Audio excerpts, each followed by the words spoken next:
Xayrlı kişiler barıгызга да Илдус абый без эфирда. Бу яңа проект. Һәм инде безнең чираттагы кунагыбыз Галескар Камал театры артисты Габдрахманов Илдус Илгизәр улы Татарстанның һәм атказанган һәм халык артисты шулай бит. Әйе. Исәмез Илдус абый. Ассаламу алейкум ва рахматуллахи ва баракатух. Сәлам барыгызга. Инде Илдус абый без мин гадәттә килгән кунакларга блиц-опрос ясыйм ахырдан. Ну, сезнең белән хәзер башта ясыйбыз. Ахырдан башлыйбыз. Ахырдан башлыйга әле шайтып карыйк әле. Хәзер мин сезгә ике вариант бирәм. Шул ике вариантның берсен генә сайларга кирәк булачак инде. Берничә шундый вариантлар булачак. Сез әзерме? Киномы, театрмы? Икесе дә. Ярамый алай берсен генә сайларга кирәк. Башта театр, аннары кино. Казанмы, Мәскәүме? Казан. Казанмы, Опасмы? Хәзер Казан, шулай да Опас. Уңай рольме, тискәреме?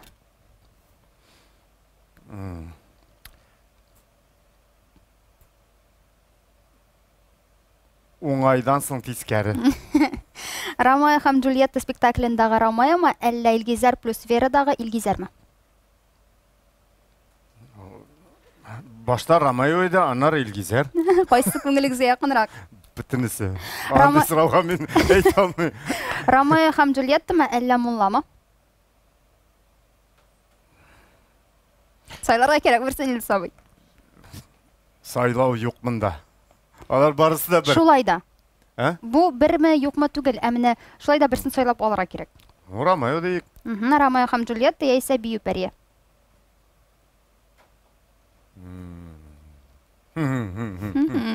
Тоттык сезне. Ләктирдегез дигәндәй. Хәзерге көндә Бию Пәри. Гаиләме, эшме?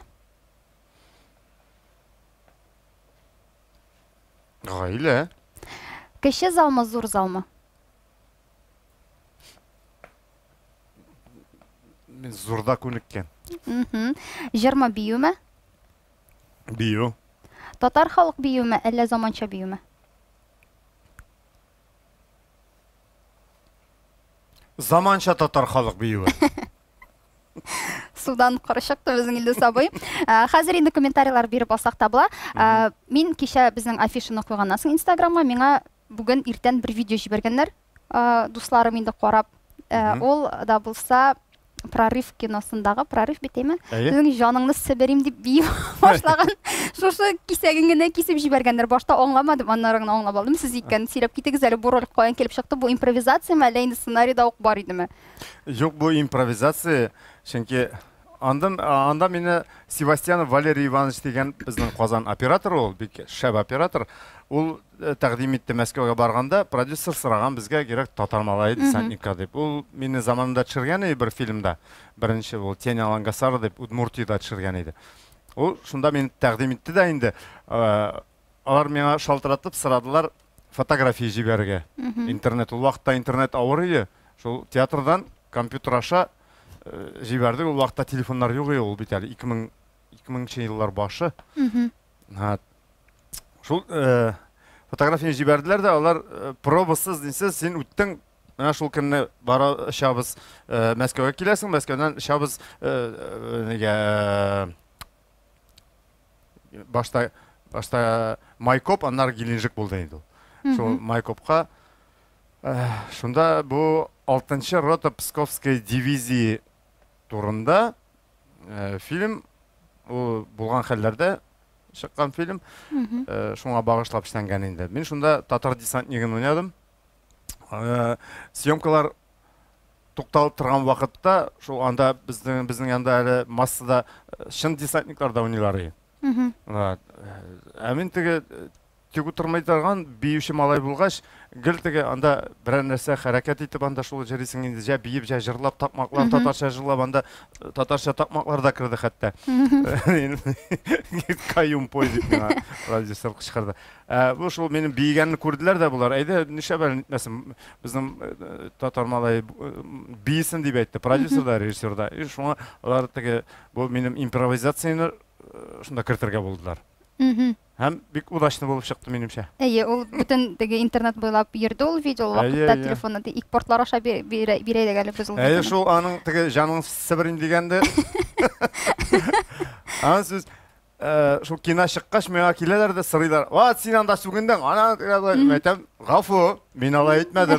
Мин мәйтәм менә миңа продюсер да, режиссер да әйткән иде. Менә шулай теге, давай урысча аның дигән нәмәрсә мәгънәсендә шулай сүген диләр. Мәйтәм, юк, гафу итегез, мине татарлар гафу итмәсләр андый исем әйтәм, менә бар шундый. Менә бу җитә. Әйтәм, чөнки андый сүз белән ярамый алай кычкырырга. Әйтәм, алай булмый, анда мине татарлар аңламаячак дидем дә, һәм шулай гына кычкырдым да инде шуннан биеп теге китте менә. Тормышта сез сүгенәсезме? Тормышта төрлечә була. Кем Теге бар ич гомумән сүгенмәгән кешеләр, шундый. Дөрес итеп кенә сөйләшә. Юк, кай вакыт бер җиргә килеп бәрелсәң, сән төрлечә була инде. Ишкына инде ул бала чактан без бит инде авылда үскән малайлар. Менә киномы, театрмы дип сорадым. Башта театр, аннары кино. Дидең, сабыймы? Син бит инде Мәскәүдә укыдың, шулай бит аннары театрга. Күчендең менә кино белән. Юк, күченмәдем, мин театр Мәскәүдә укыдык без махсус татар студиясы Камал театрына кайтыр өчен. Кайтыр өчен укыдыгыз. Кино белән театр арасында ни өчен менә театрда тукталдыгыз? Ни өчен кино актеры булып? Чөнки театр ул гомер буе, кинода бит син бер төштең дә, анда икенче син чакыралармы әле, юкмы, кем белгән. Ләкин була бит инде менә ничәдер еллар үткәчтән кеше теге бер үзенең ролен әлегә, бер рольгә алалар һәм шул роле белән бик зур йолдыз булып китә. Юк, беләсең, бар андый йолдызлар, ләкин ул бар гомерлеккә булмый. Менә минем дустым бар, Мәскәүнең Малый театрында эшли, Виктор Низовой. Ул заманында теге Мухтар дигән сериалмы НТВда барадыр. Аны гел шуның буенча таныйлар. Монда Казанга гастрольгә килгәч тә таныйлар. Бер ел аңа әйткәннәр, менә әйдә сайла бер елга театрдан китеп тор. Без Белоруссиядән Украинада кайдар ел буе төшерәбез ди шул сезонда. Ул отказ бирде, юк ди, мин булмый ди. Чөнки театрдан мин китсәм, аннары мине кире кем ала. Һәр бу сериал бетә, мин аннары нишлим, эшсез калам. Театр ул мәңгелек. Син бар гомер буе театрда, Малый театрда анда закон бар. Әгәр дә син театрга эшкә кергәнсең икән, син аннан табыт белән чыгып китәсең. Анда бер кашанда кешене үзе гаепләү буенча теге, берәр килмичән анда салып дигәндә үзе гаепле булмаса, аны бер кашанда театрдан эштән чыгармыйлар. Бер нинди нидә. Димәк, инде театр мәңгелек булганга. Син театрда калдың. Әлбәттә, чөнки ул театрда син эшлисең. Кинода бит син ул менә бүген төштең, иртәгә син юк. Әсен син эшсез йөрисең анда. Бәлки бөтенләй төшмәсләр, бәлки була андыйлар. Кайберләре махсус кинода гына төшәләр. Менә былтыр төшкәндә бер артист, ул аның вакыты юк театрда эшләргә, чөнки аны бөтен яктан чакыралар, төрле режиссерлар тегене. Алай да була. Ләкин минемчә ул бар мәңгелек түгел, ул бүген бар, иртәгә башка яңасы киләчәк. Шулай да театрда эшләп, параллель рәвештә син киноларга төшәсең. Параллель рәвештә була. Суанасы дигән, менә рольләр белән караганда, кинода һәм театрда уйнау, алар нәрсә белән аерыла? Яисә нәрсә белән охшаш? Охшаш дип, әлбәттә син анда яңа образ тудырасың. Кинода да, театрда да. Ләкин театрда син сәхнәгә чыгасың, син берәр ялгыш эшләсәң, син аны яңадан кабатлай алмыйсың. Син тире организм бара. Ә кинода син анда тотлыксаң, син аны яңадан төшереп була. Хәзер бит цифры. Шунарга цифры анда пленка менә булай, муеннан. Элек ул пленка аз иде, шуңа мен менә беренче фильм Япон пленкасына төшергәннәр иде. Анда 2 дубльдән артык эшләмиләр, шуңа күп репетиция эшләр төшерер алдыннан. Син әллә ничә тапкыр анда, бер тапкыр минем теге агачка бәрелүне төшергәннәр иде. Ул беренче дубльдән чыкты. Икенче дубль юк. Өченчегә теге беренче дубльдән мин килеп бәрелдем җыгылып. Ул шуны калдырдылар. Цифрда булса аны бер 99 мәртәбәдә төшергән булырлар, иң әйбәт шуннан алырлар. Хәзер аның берни авырлыгы юк. Менә шулай да кайда уңайлырак, җиңелрәк? Камера каршындамы әллә сәхнәдәме? Бу бит рольдән тора. Белмим, икесендә дә чәй бар, Аллага шөкер. Кайбер актерлар менә камера алдында эшли алмыйбыз диләр, театр актерлары. Ул бар анда ул кешедән тора бит. Миңа ничектер Әгәр дә син әзерләнеп киләсең икән, син камера турында уйламыйсың анда. Сен махсус сиңа нинди максат куелган, шуны эшләргә тырышасың бит. Шул гына. Казан белән Мәскәү арасында, Казан аннар Мәскәү, башта Мәскәү иде. Ни өчен шулай да менә Мәскәүгә киткәч кире кайту нияте булды? Бу теге туган якның ниндидер тәэсире булдымы? Юк, аннан түгел, бу бит безне бит махсус Камал театрыннан студия җыйдылар. Һәм имтиханнар монда булды, әле элекке бинада. Анда мәрхүм Марсель Хаким улы Сәлимҗанов урнашмакта булсын, ул аның бер консультациясен эләктем мин. Һәм нидән 10нчы классны бетергәч, әле мин аңачы керергә тиешем 8нчы класстан соң документлар җыйган монда Казан театры училищесына. Миңа әйттеләр, анда общежитиесе юк. Ул вакытта Казан бик теге бандитский шәһәр иде. Шуны кире документларны илтмәдем, ки унны бетергә булдым. Унны бетергәндә минем бәхеткә каршы мәктәптә күрдем объявление тора Мәскәүгә Щепкин училищесына татар студиясе җыела дип. Шуннан мин теге үзебезнең театральный студияда Миләүшә апа сораган инде, ни дип барып карамыйсың, мәйтәм, әйдә эшләп карыйк, нәрсәсе бар. Ул мине әзерләде. Шул монда имтиханнарны бетте, без теге диплом аттестат алдык та, икенче көнне үк монда июнь ахырында булды шул иске минада имтиханнар. Бер атна эчендә 3 көн мастерствоны бездән алдылар. Шуннан соң 3 көн тагын башка теге литература, әдәбият, рус теле һәм тарих. Шуны бирдек. Аңа кадәр 3 тур үттек инде мастерство буенча. Шу бер атна эчендә мин кирдем. Шунда аның алдыннан шул бер көн консультация Марсель Хаким Сәлимҗановта булдым инде.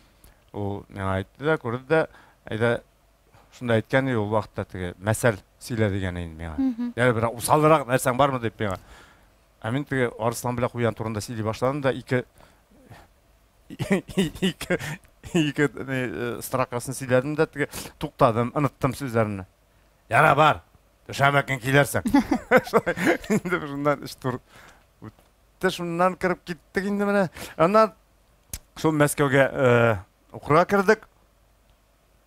Әлбәттә безгә Камал театры булышты. Алар безгә хәтта ластиналар биюгә теге җибәрәләр, берничә тапкыр стипендия безгә биргәннәр, Аллаһның рәхмәте яусын. Анда төрлечә булды инде. Алар безне ел сайын Марсель Хакимовичта, Шамизиновичта анда карап торалар, безне ничек уканны, имтиханнарга киләләр барысында күзәтеп торалар. Һәм беткәч инде минем безгә бронь да ясадылар ул вакытта армиягә бармас өчен. Беренче курстан соң безнең бер егет беренче курстан 66-нчы елгы иде, аны кискене армиягә җибәрделәр. Безгә теге 18 тулганчы безгә бронь эшләделәр, без укып битердек, укып битергәч тагын армиягә киттек әле. Ва иртәгә бәйрәм бит әле безнең. Барыгызны да котлыйм, егетләр, уллара. Димәк, син дә Илдус абый армиягә барып кайттың. Армиягә кайттым, армиядан соң инде туры монда Казанга, Камал театрына распределение буенча эләктем инде, мине кабул иттеләр. Шул. Армияда кайда булдыгыз? Мин армияда стройбатта хезмәт иттем. Мурманск 150 дигән, ул үзләренчә западная лица, ул Мурманск шәһәреннән 150 километр западная лица дип атала инде. Ул без подводникларга йортлар төздек. Шунда учениедә мин бер тапкыр 3 патрон аттым автоматтан. Һәм ярты ел кирпичтә йортлар салдым. Мин 4нче разряд каменщик булдым мин. Таш остасы. Аннары освобожденный секретарь комсомола. Һәм 9 ай шуны теге югары белем алгач, институттан булгач инде ел ярым гына хезмәт иттеләр. Ул елны закон чыкты. Кем институтта укый, алар 1 ел гына хезмәт итәчәк дип. Шуңа күрә минем белән Мәскәүдән килгән егетләр бөтенесе институтта укыйлар, бер 30лап кеше бер чәскәлек дип без. Мин әйтәм, сез 2 ел сезгә, мин ел ярым гына мактан биргән идем, булар шал приказ чыкты, буларны кайтып кеттілер. Аның каравалар мені Мәскәүдә каршы алдылар. Без шундый дуслашкан иганда шул армия егетләре белән инде армиядә бергә хезмәт иткән егетләр белән. Шул әле дә кайберләре белән элемтә бар. Аралашасыз әйме? Ул бит инде теге армияда табылган дуслар, кеше дуслык дип әйтәләр. Менә егет кешеләрне армияга җибәрү кирәкме? Ул чыннан да ниндидер дәрес бирәме тормыштан? Бездә ничек әйтәләр? Армия — это хорошая школа, но лучше ее пройти заочно. Әлбәттә контрактный армиялар алар барысы да кем теге үзе теләп, үзе безнең бит элек авылда мин хәтерлим, егетләр армияга бармасаң, син егеткә санамыйлар. Шуңа күрә бөтенсе атлыгып китәләр. Ул менә заманасы үзгәрде, теге анда армиядә мин анда безнең страйбаттан да, землячествода, дедовщинада бөтен нәрсә бар. Анда да үзеңнән тора, ничек үзеңне куясың, шулай бара. Шуңа мин белмим, армия кирәктер инде ул. Ләкин ул менә контракт буенча булырга тиеш, минемчә. Әйе. Аңлашылды. Илдус абый Апаста туып, Апаста үстең син әйме? Әйе. Әйдә синең балачагыңа кайтык. Нидә иде ул синең балачагың? Күңелле. Сөйләп китәле шуның бер генә мизгелен. Ничек дип әйтә? Без бит инде балачак ул вакытта бер нинди интернетлар юк. Без бөтенебез теге урамда үстек. Күбесенчә. Менә мин яшәдем ул вакытта. Минем әти мәрхүм беренче райком секретарен җиртәдер. Ул шуңа теге иң беренче Апаста 2 этажлы йорт төзеделәр. Шуннан фатир биргәннәр. Мин үземнең балачагымны шуннан хәтерлим. Шул йортта үстем мин. Ул беренче 2 этажлы йорт, анда 2 бүлмәле квартира, ванна, бәдрәф айрым теге, ни белән титан теге күмер жагып, су җылытадыр инде, шулай ванна керәдер. Так что шәһәр условияларында үстем дигәндә, дигәч тә була. Яныбызда музыка мәктәбе һәм пионерлар йорты бар инде. Әни шунда да эшлидер, мәктәптә дә эшләгән, шул пионерлар йортында да эшләде. Анда шактый балачак шунда узды. Менә музыка мәктәбенә конечно 3 тапкыр бирделәр, но урамда униз килгәнгә мин анда чирмәдем. Чөнки мин теге ул сольфеджийларны нотный грамотаны тиз аладыр инде, ә минем белән утырганнар алар аңламый, до белән рына айырмыйлар. Алар пока аларга аңлатып җибәргәнче миңа күңелсез иде, шуңа мин анда укымадым. Ләкин минем абый мәрхүм урнашмакта булса, аны үзе укып бетерде, бөтен коралларда уйныйдыр, бөтен үзе шигырьләр, үзе җырлар язадыр. Нинди генә аны гармонмы, трубамы, кураймы, нәрсә балалар кем нәрсә дә уйныйдыр инде. Барабанда да бөтен нәрсә. Вот шо, мин анда укымадым. Шуңара һәр терсәкне тешләп булмый. Әгәр дә баянда өйрәнгән булсам, пианинода өйрәнгән булсам, кеше булар идем. Дигәндә, шулай да бераз гитарада шиерткәлим инде. Менә шул инде үсә төшкәч 9нчы классларда өйрәндем. Булай гел урамда шулай да әйткәнемчә без бөтен теге ул вакытта бит инде пионерлар, бөтен мин 1нче класстан 8нче класска кадәр җәен пионер лагерьда үстем. Һәр ел барадыр безнең Дәүштә, анда бек матур Зия буенда урман, Нарат урманы, таулар, анда Кыз тавы, Караул таулары, шунда менеп, җиләкләр җыеп, җәй буе Зиядә кыенып, рәхәтләнеп үстек инде менә. Урында шул Апаста инде бөтен булган пионерлар, теге пионер слетларына безне чакыралар, бергә барабан белән шырып дәресләрдән алып китәләр, бөтен берәр райком собранияларны эшләрне безнең балачак шулай үсте инде. Күбрәк урамда дип әйтик. Демәк, балачак күңелле һәм бәхетле үтте дип әйтә аласың. Әйе. Мин әйтәм бит, әгәр дә мин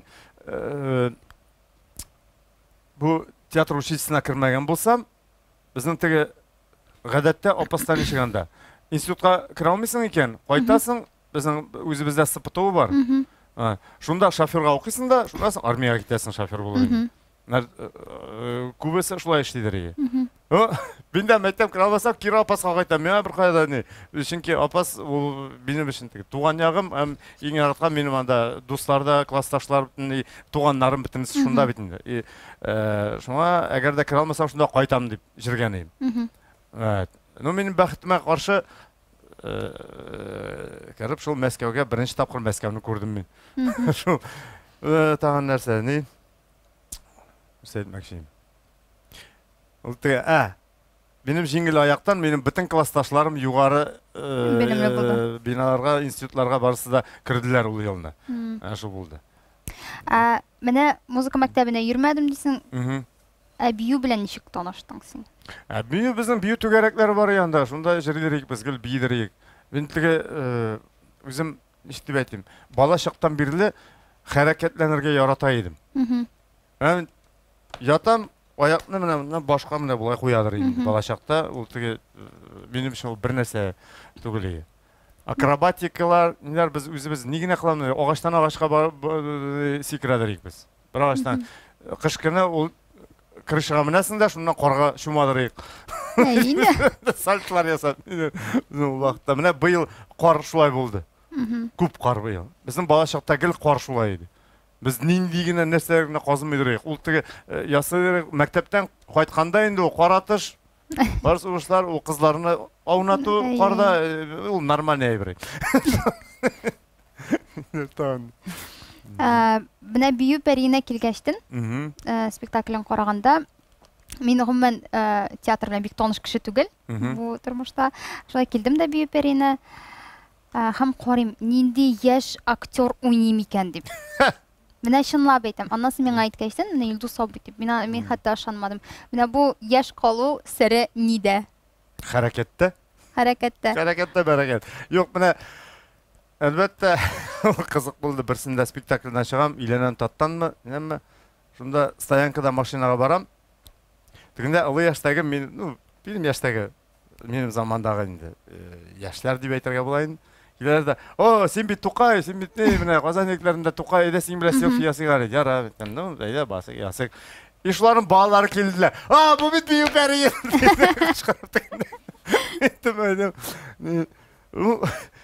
Җәдәзин, шулай тормыш бара дигәндә. Юк, бию пәрие буенча гомумән әйтмәссең, сине менә теге 55 яшь дип әйтмәссең. 50 күпмәле? Әле шул бию пәрие дә теге формада тотырга мәҗбүр итә. Çünkü şuna min kubrak tege kışın şangıda, kankida, basseyninde, jayında, kızında degende her vakit basseyinga kalmışa jeribiz. Atnaga bir iki tapkır bulsa da barabız. Ne? Ondan tege hazır bitinde aşağı yağında qarıysın. Demakini indi 10 yıllap bardır taşlağanға. Allah'a şükür. Bir kirek нәрсә түгел икән. Менә Илдус абыйдан лайфхак. Ничек яшь күренергә? Димәк, күбрәк хәрәкәтләнергә кирәк. Күбрәк хәрәкәтләнергә, в движении силы диләр бит инде. Шуның кебек хәрәкәттә бәрәкәт. Тик утырмаска. Әлбәттә шул. Бию пәрие турында сөйләшә башлагач, инде бу синең юбилееңа чыккан.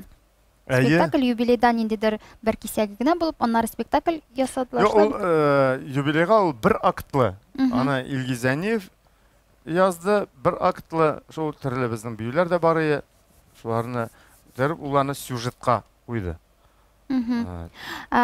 Юбилейга да булгач, инде миңа калса Илгиз абый аны ничектер синең тормышыңнан чыгып куйгандыр. Ничектер теге автобиографик ягы бармы аның ниндидер синең белән ниндидер точки соприкосновения дип әйтәбез инде русча әйткәндә. Юк инде монда бер точки соприкосновения бер то что биергә ярата. Ну бар бит. Биергә ярата менә шул. Булай теге бар анда кайвак. Мәсәлән, анда бар иде у әле теге юбилейга эшләгән пьесасында ул кирткән кайбер минем искә төшергән вакытларны студент чактагы анда мәсәлән мин степны Мәскәүдә укыганда беренче тапкыр күрдем. Анда икенче курстамы бер параллель рус курсындагы җегет шул степовый ботинкалар белән безнең анда Шепкинский дворик бар. Анда кафелдә бии башлады, биеп торды. Мин күрдем, әйтәм, каян алдың? Мин дә булай эшлисем килә, өйрәнәсем килә. Ул вакытта безнең стипендия 37 тәңкә иде. Мин ничә 35 сумга 35 сумга алдым, не? Ботинка. ул бит күн табаны булырга тиеш, күн резинда тормый, тимерләре. Тимерне 15 тәңкәгә ясыйлар. Ашатып ясаттым шулай. И шунда өйрәнә башладым инде. Анда без анда Фәрит белән Кшентаев белән иллюзионга барып анда беренче фильмнар карадык. Ул теге Фред Астерны күрдем анда беренче тапкыр. Ул бит шул фильмнарны карагач анда иллюзион дигән кинотеатр, ул теге борынгы 30-нчы 40-нчы еллар фильмнарын ретроспектива анда барадыр. Шунда шул фильмнарны күреп, ул американский мюзикллардан соң без урамда сикра-сикра кайталар идем общежитиега. Шуларны кабатлаган бул бискә шур. Шулай барый. Ва һәм миңа укыганда инде бию укытучысы Тейдер Виктор Андреевич әйткән, Илдус, ты потерянный человек для балета дип. Чөнки әгәр авылда үскәч, анда бит хореографический училищелар юк. Шуңа әгәр дә ул вакытта биргән булсалар, бәлки чынлап та теге балетка да киткән булыр иде. Шунда ул сүзләрне юбилейга Илгиз керткән, анда минем бар тыш күрәм мин, имештер саташам анда теге. Ул степ белән шөгыльләнгәндә Мәскәүдә общежитиедә бөтенесенең теңкәләрен кыртып бетердем мин анда. Şimdi çıkamda bizim kuhnada kafil. Şunda şakıldatan teге şa Илдус, сен туйдырдың инде, күпме була инде моның белән. Шундан соң чыгып китәләр инде душка, җавана як шунда бәрәләр инде. Тиктор. Шул ниләрнең барысында ул бөтен сюжетка шунда керткән иде. Имештер, мен анда тыш күрәм, душта кыйнам, итеп анда бәрәм шешеткалар, шул мине курсташлар кычкыралар, һәм шул педагог әйткән сүзләр шулардан да уларны кыстырда. Бусында анысы юк. Бу бипәрендә уже башкача сюжетны да инде махсус спектакль ясарга дигәч, анда инде үзгәртеп эшләде тагын. Димәк, бию пәри белән синең арада параллель үткәрсәк, шул бер бию генә тоташтыра. Һәм студент вакытындагы ниндидер теге хатирәләр. Кече зал белән зур зал арасында, зур залда күнеккелгән инде дидең. Әмма актерлар әйтәләр икесендә дә бер дип. Икесендә дә бер, син бит берсен генә сайларга куштың. Үзең. Син бит зурысында дидең. Менә шуңа сорыйм да, берсен сайлагайсың, нишләп икенчесе түгел? Нишләп кече зал түгел менә мәсәлән? Юк, кече залда да әйбәт, Аллага шөкер, минем анда да спектакльләрем күп булды. Biz анда балачак студиясы заманында бар иде. Без хәтта Айрат Арсланов белән икәү декорацияларын куялар идек. Безгә кадәр без армиядан кайткач инде, безгә кадәр ул Әмир мәрхүм, Раушан, анда Шарипов, алар үзләре куеп, үзләре спектакльләр уйныйлар иде. Шуннан соң без дә анда кердек, без дә шул балалар спектаклен куеп, без Айрат белән әле икләтә зарплата да аладыр ул вакытта. Ну что син? Шуңа без кече залда да эшләдек. Хәзерге көндә дә эшлибез, Аллага шөкер. Әле тагын Алла бирсә, шәһәр зал булыр дип ышанабыз яңа бинада. Яңа бина турында бераз насыңрак. Сөйләшәбез. Уңай роль белән тискәре арасында уңайны сайладың. Анысы ни өчен? Аларда юк, мин уңай роль, ул беләсең, уңай роль ул тискәрдән авыррак бит ул. Чөнки уңай рольне ничек дип әйтим, тискәрдә син беләсең менә ул характер, ана белән үлеп яратты да бар иде шундый. Явыз кеше. Аны күп әйтеп торга кирәкме? Тискәрене уйнау җиңел. Аны җиңелрәк, ул бит бер план аласың, бәрәсең аны. Уңайда син табырга тиеш, сине уңайыңны ышансыннар. Уңайлы уйнар өчен. Бу авыррак минемчә. Менә ул Ромеода битендә уңай роль дип ата. Әйе. Анда синең анда дусларың барысы да тискәрләр ни дигән юк анда. Аларның һәрберенең характеры. Бу уңай. Аны кадәр уңай булырга тиеш түгел бит инде ул. Партизлар, ул бит шул ук егет. Әйе шул.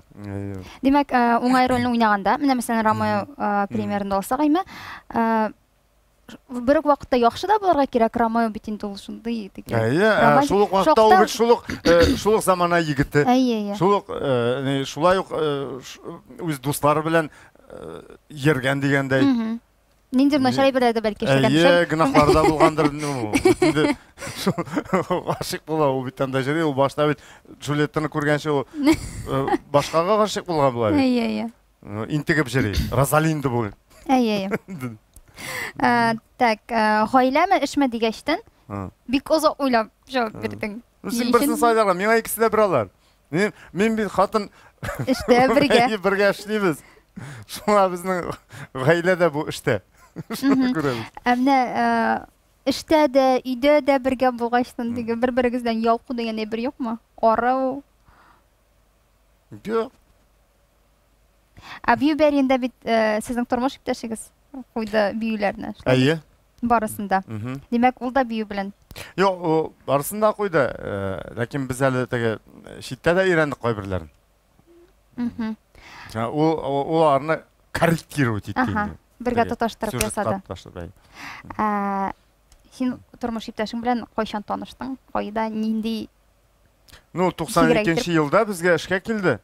Ул менә Марсель Хакимович белән Фәрит җыйган курста, анда хәр Искәндәр Хәйруллин, Радик Бариев, Миләүшә Шәйхетдинова, мин Вәлик Абдуллин, Фәнис җыйган Рамил Вазиев курсларны аны анда чакырдылар бию алып барага.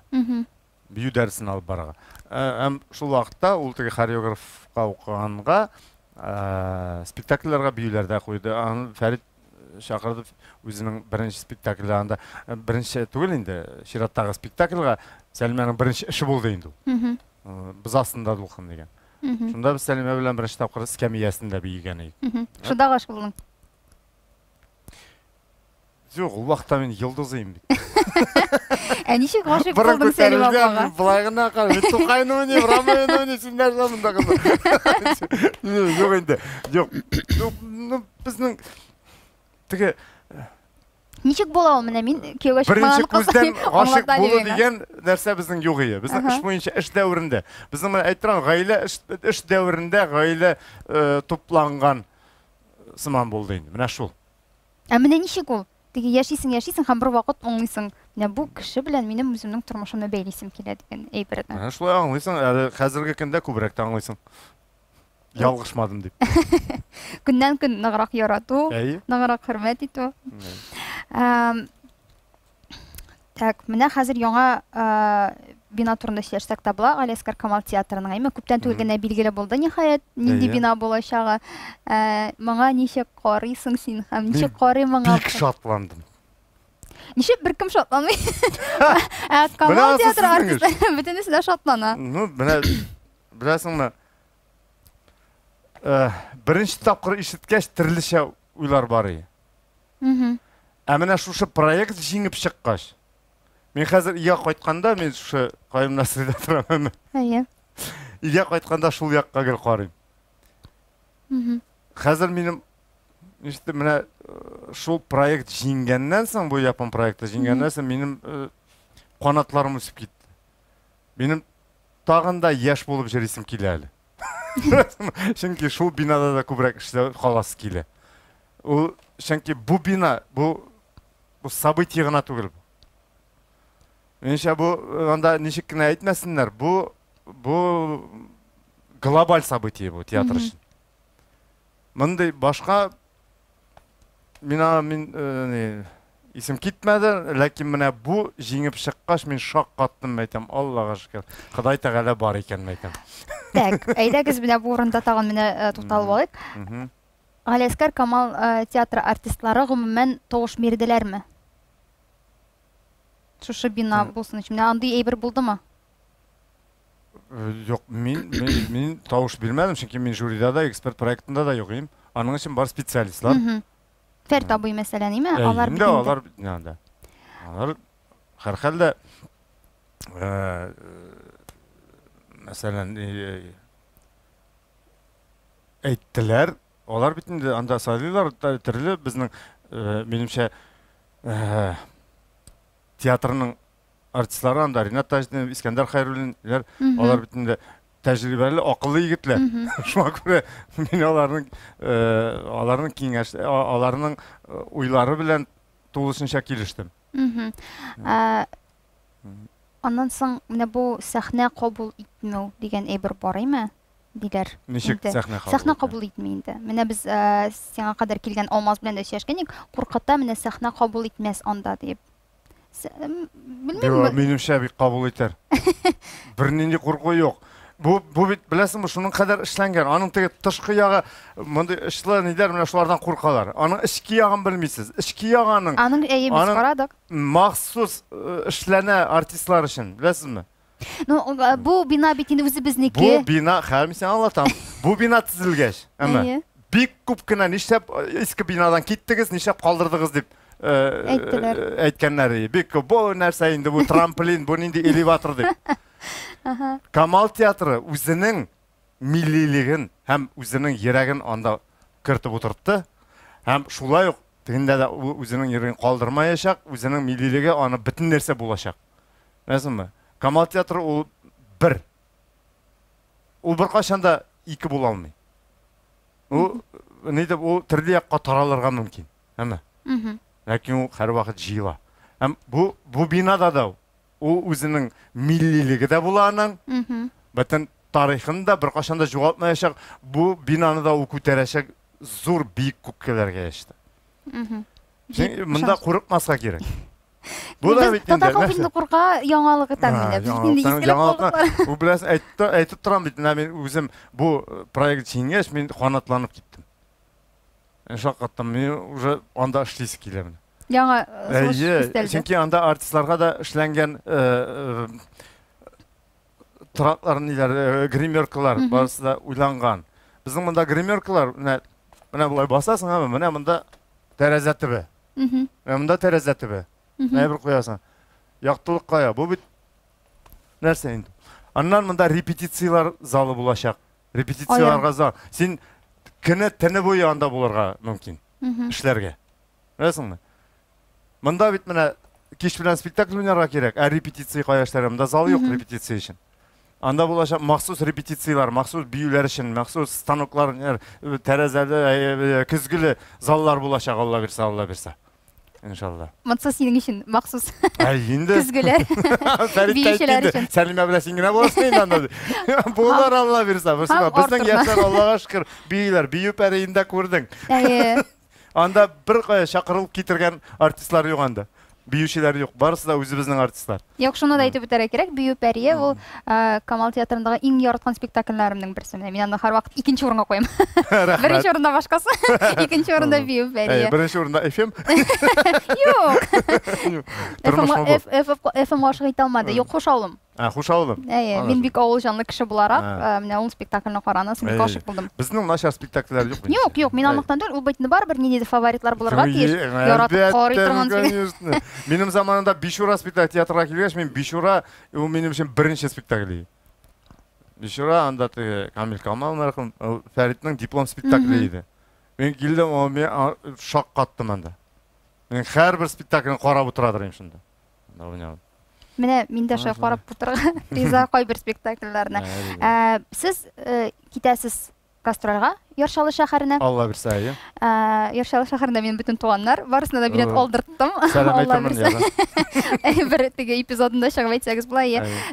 Нинди спектакльләр алып барасыз? Анда бит менә мин күрәм Сәфәр, шул Хушаулым. Сүнгән йолдызлар, Сәфәр, Хушаулым. Аннары Иләнәм тат, бию пәрие. Алар балалар өчен яңа ел проекты. Шунбай. Менә бу гастрольләргә барганда спектакльләрне нинди принцип буенча сайлыйлар? Мәсәлән, уйналмаганнар спектакль, уйналмаган яңа премьера спектакльләр, яңа премьера чыккан спектакль. Без бит инде 19 елдан бирле гастрольдә булган юк. Чөнки бу пандемия аркасында безнең булмады гастрольләр. Ниһаят, беренче гастроль бу пандемиядан соң дип әйтәбез, зур гастроль дип атала. Һәм менә шушы арада куйган спектакльләр барысы да була. Ләкин бию пәрие икенче тапкыр килә. Анда ул булганы. Бию пәрие. Яршалда булган иде инде, булаймы? Булды. Кабат алып баралар. Менә так, анда бит Яршалыда драм театрда булачак. Драм театрда һәм инде ДК энергетикта. Сез барында уйнаган бардыр инде, драм театрда уйнаганыгыз бардыр. Менә Яршалы тамашачысы Казан тамашачысыннан аерыламы? Юк, драм театрда уйнаган юк, ул яңа сәхнә бит, яңа бина. Яңа бинасы әле Biz кимисендә. КамАЗда уйнаган бар, энергетикта, строительный или шул энергетик миндер. Biz 2 бинада менә. Менә ул биналар, алар беренчедән концерт заллары бит, алар театр заллары түгел, анда уйнау авыр түгелме? Юк авыр түгел. Чөнки безне яратып киләләр. Безнең тамашачы Шаллада, ул айрым тамашачы. Алар бик шатланып, бик рәхәтләнеп безне карыйлар, рәхәтләнеп, яратып киләләр, безне сагынып көтеп калалар. Анда мин туганнарым да бар, анда дуслар да бар. Алар да бик ни. Демәк, Яршалыдагы тамашачы аерыла Ул актив, бик әйбәт тамашачы анда. Мин яратам Шалланы. Шаллыга сәлам. Шаллыга сәлам алейкум. Менә Илдус абый мине шундый сорау борчыймы?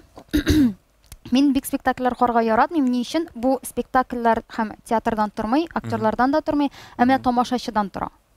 Ни өчендер Казанда, мин Шалда инде күптәннән булган юк спектакльләрдән, нәрсә әйтергә дә белмим. Казанда мин киләм спектакльгә ял итәргәме, мин телефонымны сүндерәм.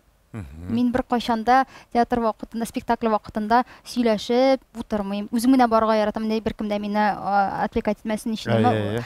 Ә нишләптер башкалар менә шулай эшләми. Нишләп алай икән? Нишләп безнең татар халкының менә бу әдәпсезлеге? Мин аны беләм инде, бу гомерлек бер темада. Нәрсә ул? Безнең гадилек дип әйтергә була. Наданлык дип әйтмим, гадилек ул. Бездә бит гади кешеләр, бездә авылда туып үскән кешеләр, балалар. Аны өчен бит инде аны бала чакта тәрбияләргә кирәк. Менә син Мәскәү театрында анда юган ди нәрсә. Булган бар менә Мәскәүдәкендә. Мәскәү театрларында андый булган юк. Димәк бит инде татар халкы, татар тамашачысы урыс тамашачысына караганда бераз гына әдәпсезрәк була. Әдәпсезрәк түгел, әйтәм бит, гадиерак. Синең хәзер татарларны үпкәләтәсең килми инде. Үзебезнең милләтне. Ә менә миңа калса әйтергә кирәк. Хыялы яныталар. Яңа театрга килеп усаша, тамаша карарга киләләр бит. Менә шул унтырга кирәк бит инде телефонны. Нишәдәсең? Бездә бит менә шул тәрбия җитми димме инде аңа. Ул инде бар төрлечә. Төрлечә шаккатасың инде ул. Юк, аның теге иң кызык. Әгәр дә ул теге комедия уйнаганда син аларга исеңдә китми. Ә менә драмалар, теге авыр спектакльләр уйнаганда ул бик комачаулый. Менә мин дә шуны әйтәм, ул бит инде актерларга да комачаулый. Әле ул теге килгән тамашачыны бит менә бу татарча ничек була, театральное действие дип әйтәләр мәле, үзенә уратып, үзенә иченә алып кирип китәләр. Алар гел реальностька тартып чыгаралар. Теге мәсәләсе тормышмы бу уйный анда Искәндәр Хәйруллиннар, ниләр, ул замана. Вакытта мен телефонның тахарифы да булмаган. Да, монда залда кычкыра башлый берни. Тарадам, там дип. Әле иң кызыгы нәрсә дәйме татар тамашачысы? Ала да аны сүндереп куймый, алып җавап бирә. Җавап бирә башлый. Театрда. Ул бөтен дөньяга ишетелә. Театрда тамаша. Юк әле, юк бетмәде. Юк әле, юк сыңара. Әле бетмәде әле, юк. Мен шул башлана әйтәм. Моның белән барбы көрәшү усулы? Берәр ничек? Бу бетәчәкме берәр кайчан әйтегез әле? Комментарийларда языгыз, менә җавап бирегез. Нәрсә дип әйтәсең инде монда? Аны бит инде бер нәрсә әйтеп булмый. Юк. Беләсеңме нишләргә кирәк? Берәр спектакль шул телефонга багышлап эшләргә кирәк минемчә. Миңа калса сәхнәдән күрсәтергә кирәк тамашачыны киресенчә. Нәрсә әйтте? Белмим инде. Ничек аңлатырга андый нәрсәне. Юк, бу теге кызым сиңа әйтәм, килендем, син тыңла булды инде. Үзебез арында хәзер безне барып карыйлар. Килендем, син тыңла. Тамашачылар тыңлый бит инде безне карыйлар. Бар идеме тормышыңда ниндидер теге хыялдагы роль? Менә шул булып уйналар идем. Шул ук мәсәлән Ромеоны уйнарга хыялланган идеңме? Яисә хәзер шундый рольләр бармы? Солдатта әйтәләр бит. Плох тот солдат, кто не хочет быть генералом. Артистларга плох тот актер, кто актер, жигит, который не хочет сыграть Гамлета дигәндәй. Бар янды хыяллар бар төрлечә. Ә бүгенге көндә нинди спектакльдә нинди роль булачак, менә алга таба, алдагы планнар бармы? Режиссердан тора инде нинди күрә. Мөхаҗирләр әзерләнә хәзер. Анда сезнең ролең бармы? Бар. Кемне уйныйсың? Сафа. Бу төп роль. Мин мөхаҗирләрне укымадым. Белмим. Бу анда ул төп роль. Төп роль эме? Анда яшь Сафаны уйный Фәннур Мөхәммәтҗанов. Картайганын мин уйныйм. Мен карт килеш. Тапқаннар. Яп-яш Илдус абыйны. Жаңа проект менимчә бик уңышлы булыр, Алла бирсә. Хәҗерләр зурда күп сөйлиләр. Алла бирсә. Әсәр бик катлаулы, бик авыр, бик шундый шәп әсәр. Һәм шунда сорап тәсим килә, менә сәхнәдәге тормыш кызыклыракмы, әллә сәхнә артындагы тормышмы? Сәхнә артындагы тормыш дип. Анда да монда да тормыш бара бит ой. Махсус тормышың. Анда ничек үзеңә нинди кызык ясыйсың, шулай булачак. Юк, барыбер менә кемдер, менә мин үзем дә культура институтында укып чыктым, ләкин 11нче класска кадәр мин врач буларга телидем. 11нче класста мин бардым Данир Сабировның концертына һәм ул анда сәхнә арты тормышын сөйләде. Мин менә шул сәхнә арты тормышына кызыгып бардым. Врач булмыйм дидем. Менә шул көнне үзем өчен әйттем. Шуңа күрә сорыйм. Юк, сәхнәдә ул минем махсус эшем, минем яшәешем сәхнәдә. Сәхнә артында шулык минем дусларым, шулык минем гаиләм дигәндәй. Я, икесе дә алар туган, икесе дә шәп. Аллага шөкер. Әгәр театр булмаса, Илдус абый кем булыр иде? Шофер. Әйттем бит инде, бу кадәр шофер булыр. Кире кайткач, армиядан кайткач. Һаман да шофер булды. Армияда шофер, авылда бәлки шунда автоклубта йөрим. Чөнки мин укыган вакытта каникулга кайтканда минем трудовой стаж 84нче елдан бара инде. Трудовой книжка. Вообще кәмит булды. Имтиханнарны бирдем, монда институтка кирдем дә бит инде. Җәй буе бит әле сентябрьгә кадәр. Бу июньдә мин июнь ахырында институтка кирдем. 2 ай нәрсә эшләргә кирәк. Башта урнаштым, нигә бездә анда бар Апаста кирпич заводы. Шунда урнаштым. Әйтәм, монда әйбәт түлиләр, шәп булам, әйтәм, акча эшлим, Мәскәүгә укырга барам хәзер. Әйтәм, кисәт ул акча булачак. Килдем, анда бер җирдә теге, разнорабочий булып инде. Бер җирдә ремень шулай җирәме? Һәм шул балчыкны шунда тиярә кирәк. Балчык кыйла кырыйга. Һәм смена буе син торасың шул балчыкны кешене авыр ул сабак. Кыйланда шул балчык шуш бит ул. Ябыша, нигә кирәккә ябыша. Шуны гел ремеңгә тиеп торырга кирәк. Яра ярты кем эшләдем мин абитка кадәр, абиттан мәйтәм, абиттан соң мәйтәм яратам, братна эшлим, моннар җитәрнәен. Дип смена беткәч. Әйтәм, булды. Рәхмәт. Беләм җирешен дип. Битәм бармадым. Бармадым. Нигә автоклубка урнаштым. Бидер ул вакытта. Үзебезнең клубта агзамы булды. Эшкә инде отдел культурада эшкә алды. Менә автоклуб без теге колхозларга җиреп концертлар куядыр кырда. Böyle konsertler bence kündüzteki kombaynörlarga anda firmalara kirip dayarkılarga konsertler şunda bir şeyler jırlıydı tədərgin şol. Bir zaman teginde sen bit kirpich zavodundan aytdılar, ilip zarplatını aldık. Kildim malay o vaqtda 27 тәңкә бирделәр bir smena өчен. Bir көн өчен. Безнең стипендия 37 тәңкә иде. Oyuna, әмында. Ушылай да автоклубта мен теге 5 көн эшләгәч трудовой книжка ясыйлар. Аны шуннан бирле минем трудовой стаж бара. Ел сайын мен кайткач шунда урнашадыр эшкә. Җәйгә каникулларда мен шул эшлидер инде җәй сайын автоклубта. Анда да күңелле чаклар булды. Бик күңелле иде шул. Рәхмәт Илдус абый сорауларың өчен. Хәзер безнең Инстаграмда һәм килгән кунакларыбыздан сораулар алабыз. Инстаграмда бармы сорау? Так, хәерле кич Илдус абый. Инстаграмда башта комментарийларны укып чыгам.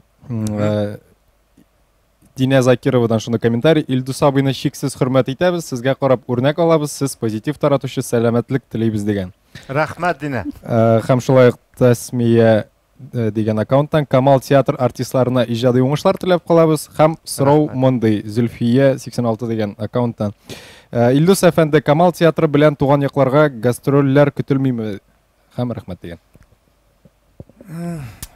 Ансы миннән тормый, ул безнең җитәкчеләрдән тора. Аның өчен бар. Әлбәттә, әгәр дә чакыру җибәрсәгез, кайталар. Аның белән җитәкчеләр белән сөйләшергә кирәк. Бу апаска кайту турында сүз барадыр бит инде. Шулай дип аңладым инде, әйе. Мин була кайтырга, берни дә юк. Димәк, гастроль, менә сез үзегез башта театрда инде. Башта үзләре эшләр гастрольләрне мәсәлән шундый хезмәт план төзиләр.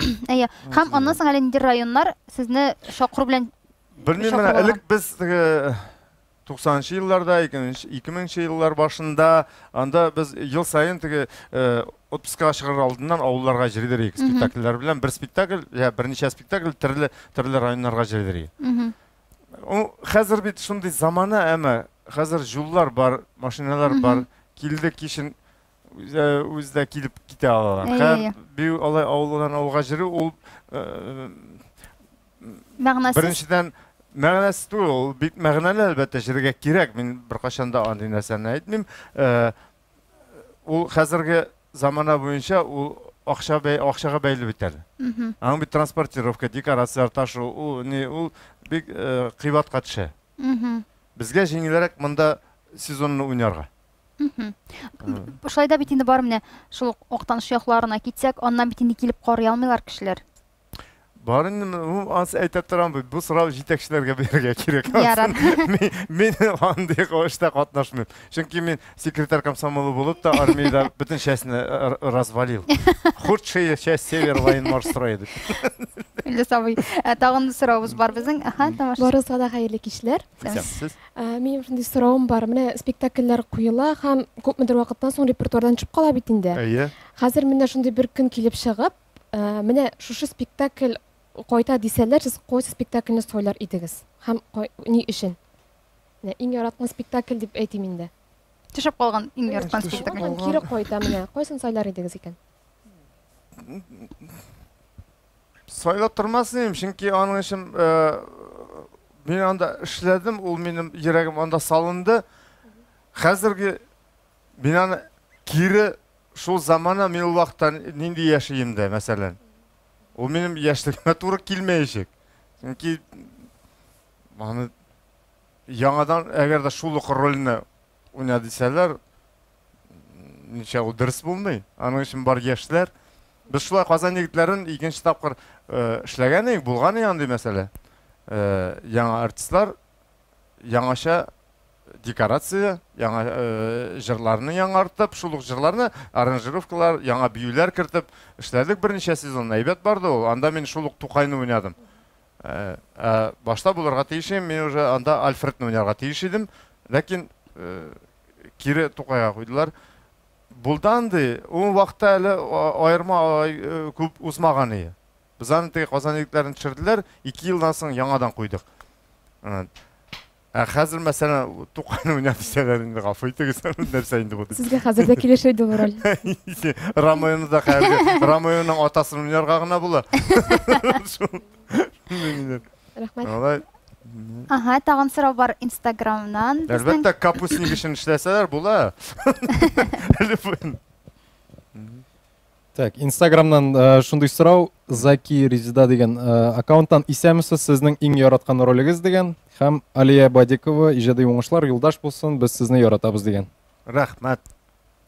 Иң яраткан роль. Иң яраткан роль, алар минем барысы да йөрәгемдә. Безнең хәдә ул мин яратмыйм бу сорауны. Бөтен актерлардан иң яраткан роль, ничек ул син һәрбер рольгә син йөрәгеңне салып, бөтен тәнеңне биреп, бөтен ички дөньяңны биреп керәсең ул рольгә, бөтен барысын да эшлисең, шул яратып эшлисең. Ничек аны яратмыйсың?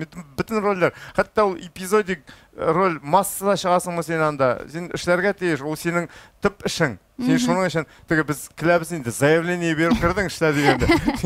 Син үзең теләп эшлисең барысында.